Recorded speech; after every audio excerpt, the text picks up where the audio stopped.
Once upon a time, in a lush green meadow, lived two little creatures, Ant and Grasshopper. Ant was known for her diligence and Grasshopper for his carefree nature. Ant worked tirelessly, gathering food for the winter while Grasshopper sang and danced under the sun. Ant's hard work earned her a well-stored pantry, while Grasshopper enjoyed the warm days without a care. One day, as autumn approached, the weather turned cold, and food became scarce. Grasshopper, with an empty stomach, looked longingly at Ant's pantry.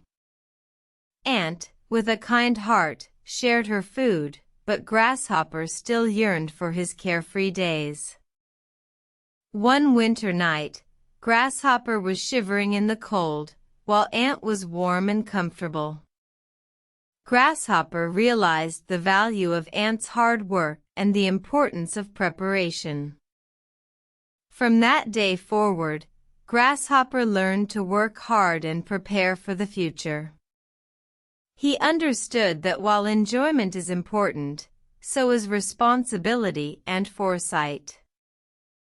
The moral of the story is that hard work and preparation are essential for a secure future. Just as the ant is the fastest insect on Earth, diligence and foresight can make us the fastest in overcoming life's challenges.